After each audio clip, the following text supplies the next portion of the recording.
So Adam Kaufman joins us now from Boston. Of course, you can see him on SportsGrid across the board. He's on all kinds of shows. God bless him. He and I have known each other forever, and I still hate him. So the Red Sox won last night, finally. I mean, their season's been going down the drain, but they're 4 out of that wild card. Do you still, and does people in Boston still believe that they can right the ship and get a wild card at the very least? Because that's all they're playing for. Well, listen, as you well know, Boston is a city filled with optimists. So clearly, everyone is thinking high on the Red Sox and their chances. And never mind making the playoffs as a wild card. It's a World Series or bust. No, I mean, look, I personally am not high on their chances at this point. Now, if you had talked to me right around the trade deadline a few weeks back, I would have, sung you a different song. But obviously, things have gone south of late, and they've really failed to get out of their own way. The pitching has been a problem. And like you said, they're sitting with this deficit with the third and final wild card spot in the American League, and clearly multiple teams in front of them as well. Is there time? Sure. We're talking about roughly 30 games remaining in the regular season. They are capable of making a run. It's just, you're asking a lot in terms of knocking one of these teams out that is simply playing better than them in front of them. It's not going to be easy. Impossible? No, but not going to be easy. I just don't think, unfortunately, they're built for it right now. And shame on them, because they could have done more at the deadline to address some of that. And they obviously could have done much more coming into the season to set themselves up better for success. Not too differently from a team in Foxborough that's getting ready to kick off its season in a little bit. So they play next at Detroit. Then they go to Citi Field for 3 games with the Mets. But then they have the White Sox at home. That's easy pickings. Then they have the Orioles for 3 at home. And then they play 4 at the Boogie Down in the Bronx against their rival Yankees. So, that takes you to mid-September. How do you think they'll do in those types of series with the Yankees, O's, White Sox, and Mets, and even the Tigers, which are up next?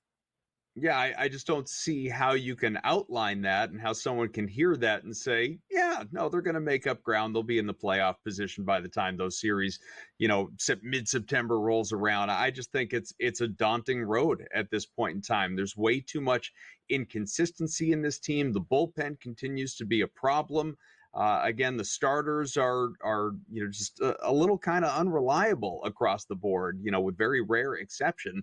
The only thing that you can generally count on is that there's going to be offensive production. There are going to be runs. The problem is they're going to allow a bunch of runs as well. And so you mentioned it, there are some easier series in there, but I'm past the point. Maybe it's the better in me, Scott, but I'm past the point of taking teams like the Tigers or the White Sox for granted, or the Orioles while they're reeling at points in time as well. It's not quite the any given Sunday, if you will, but I mean, we've seen the White Sox, or even a team like the Athletics, who I'm on today. These teams, I realize this year's White Sox are more like last year's A's than being comparable this year, but these teams that have nothing to play for are sort of the most dangerous ones. They're pesky, they're annoying, they don't quit, they don't get out of the way.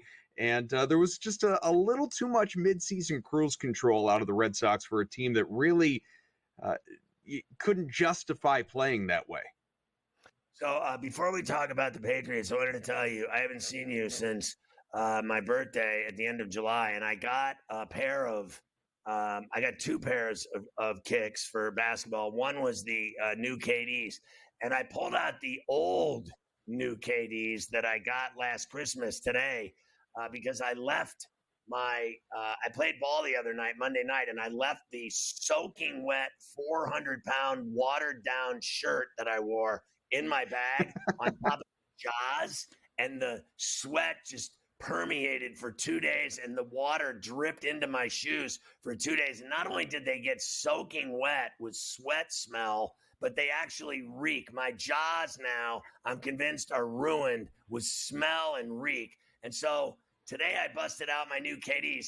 But the point of this conversation is, you won't believe this, I got the new Tatums for my birthday. And as you know, Not only do I hate Jason Tatum, I hate the Celtics more than any team on earth in any sport.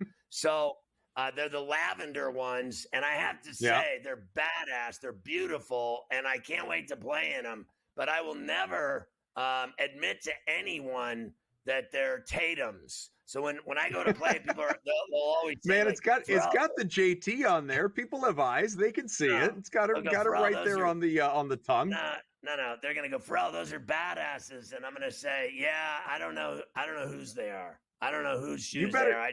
They fit well. you better hope that you don't hoop better than ever before while wearing the JTs, because you will have a deep introspection as to what that means for you. You're going to get superstitious about it. You're going to become a Celtics fan. You're going to be out there wearing a Tatum jersey when all is said and done. No, what's going to happen is that your team's going to go under because they paid two guys over $500 million and they can't afford to pay anyone else. And they're going to have your boy Pritchard will be the other best player on the team for the next 10 years. That's why someone like Bezos with deep pockets needs to come in and pay the $6 billion to buy this team and keep paying into that second apron and keep this thing going for a little while. They got a window here, Scotty. We don't want to lose it. So the Patriots are going to be the worst team in the NFL this year? I don't think so, but they'll be in the conversation. They'll be probably a top 5 pick again, depending on how all of this shakes out. And obviously, and I know part of what I'm here to talk about, whoever winds up being the starting quarterback for this team to begin the year could potentially dig them a little bit of hole. It may not matter, actually, given the schedule, and it is a little overwhelming at the beginning of the year. And this is also a team that is going to be, in all likelihood, underdogs in every single game. Preseason underdogs for all 17 games, and that's unlikely to change too much along the way. It's a very talent deficient team, unfortunately. That being said, you got some bad teams there, man. I mean, you got the Panthers, you got the Broncos, you got it's not like a runaway under 4.5 wins. They're going to be right there at the number 1 pick next year. I think there are some teams that are going to put up a fight for that spot.